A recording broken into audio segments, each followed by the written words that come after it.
Welcome to the poison panel. Who here came to be depressed? So make sure someone either on the panel or from the audience afterwards asks me the good news about GMOs, because there's plenty. But I'm not going to use my 7 minutes for the good news. First I have to describe how bad this stuff is. How many people here are conscientiously avoiding genetically engineered foods in your life? Wow, okay, so this is the choir. Now raise your hand if you noticed that when you switched to a non-GMO diet or largely non-GMO, your health improved in some way. Raise your hand.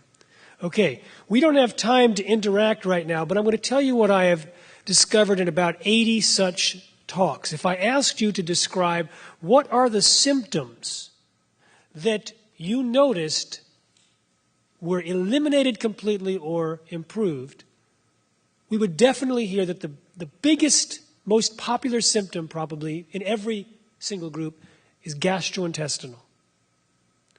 Also, allergies, asthma, skin conditions, brain fog, fatigue. Less common, infertility. More common, weight problems, headaches. It's across the board. When you look at the animal feeding studies done on these genetically modified foods where genes are transferred between bacteria and viruses and forced into the DNA of soy, corn, cotton, canola, sugar beets, alfalfa, papaya, zucchini, and yellow squash. When you look at the animal feeding studies, as the American Academy of Environmental Medicine did, they said the animals are suffering from gastrointestinal, immune, reproductive problems, organ damage, accelerated aging, dysfunctional regulation of cholesterol and insulin. Diabetes is another one of the symptoms that people report to find improvements and sometimes elimination when they eliminate GMOs. So we have a similarity between the lab animals and the humans. What's afflicting the lab animals and what the humans and their doctors are saying are getting better when GMOs are removed. Now, when humans get rid of GMOs, as you know, they're not yet labeled in the United States. So people have to create a strategy. And the main strategy is to buy organic, also reduced processed foods. Now, if you do those two things, you're immediately invoking cofactors that confound people like me trying to point out what's causing you to get better. Because organic has higher nutrient content and it has reduction of other nasty chemicals. If you reduce processed foods, there's hundreds of things that you're avoiding. So it's hard to be clear as to what the cause is. But when livestock are taken from GM soy or corn and put on non-GM soy or corn, there are no cofactors. It is a simple, single change. So when I was in Chicago at a doctor's office who had prescribed non-GMO diets to 5,000 patients and told me everyone gets better, and said with mental issues, it's immediate. With allergies and asthma, 3 to 7 days. With gastrointestinal, up to 4 weeks, and it can be better over 2 years, depending on the damage. She knew systematically how quickly people got better. I interviewed some of her patients. One of her patients was on a non-GMO diet for 25 days. She said 3 days into the diet, her Crohn's disease disappeared. She had already lost 10 pounds. Her brain fog was going away and her skin condition was clearing up. Someone else's irritable bowel was gone in 3 weeks, another person in 6 weeks. When the Danish pig farmer took his pigs off of GM soy and substituted non-GM soy, the massive fatal diarrhea that he'd been dealing with for years disappeared in 2 days. People talk about getting better and having greater immune systems. When the pig farmer in Iowa took his pigs off of GM corn, the use of antibiotics and other medicines dropped by 3/4. So we see similar patterns in the livestock, humans, and lab animals, and we're also hearing about it from pets and veterinarians. Same issues. These same problems are on the rise in the U.S. population since GMOs were introduced. You can look at the graphs on our website at responsibletechnology.org. You can see the irritable bowel, the inflammatory bowel, the peritonitis, the chronic constipation, the autism, the diabetes, the deaths from senile dementia, the deaths from Parkinson's, certain types of cancers. And the other thing is this. When you look at GMOs, there are two primary toxins. Most GMOs are sprayed with Roundup herbicide. Roundup is toxic. Others create their own toxin from within every cell called Bt toxin, which breaks open the stomach of insects. In tomorrow's talk, I'll be describing the characteristics of these toxins and why they predispose us to these same diseases and disorders. I'll give you one little brief teaser. The Bt toxin kills insects by poking holes in the cell walls of their guts. It is also a known allergen. Now, it's in corn.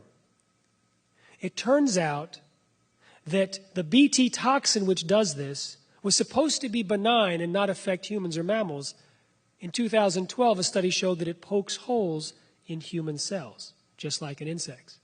In the insects, it allows things to go out of the stomach and into the other parts of the insect. In humans, that's called leaky gut. Leaky gut is linked to allergies, inflammation, autoimmune disease, cancer, Parkinson's, Alzheimer's, autism, and numerous other problems. 93% of the women tested in Canada, the pregnant women, had Bt toxin in their blood. 80% of their unborn fetuses had Bt toxin in their blood. A study showed that Bt toxin is toxic to blood cells, red blood cells in mice. In the infant, in the fetus, there's no blood-brain barrier developed, so we may have hole-poking toxins in the brains of our offspring for this generation.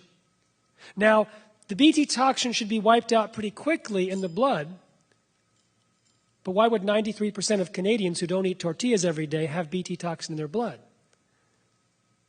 Well, the short answer, since I just got buzzed. Follow through. All right. Yeah, follow through. A study in 2004 on soybeans, which are Roundup ready, they're not Bt toxin producing, found that part of the gene from the soybeans transferred to the DNA of gut bacteria inside our gut, and that gut bacteria was unkillable with Roundup, suggesting but not proving that the gene had transferred into the DNA and continued to function. Now, if this happens after eating a corn chip, and the Bt gene transfers to your gut bacterium, it might convert it to living pesticide factories, producing this allergen and hole-poking toxin inside of us 24/7. And that may be why 93% of the pregnant women in Canada had the Bt toxin in their blood, because they are producing it inside themselves. Now, in this competition for who can be scarier, how did I do? Good job. All right, so someone has to ask me the good news either now or later. Okay, who has a question? I'm sure we all have many. As you know, there recently was a controversy in the British publication, Nature, that rescinded the publication of an article showing damaging effects of GMO. Could you comment on and explain that to the audience, and what is your view on that? Okay, excellent question.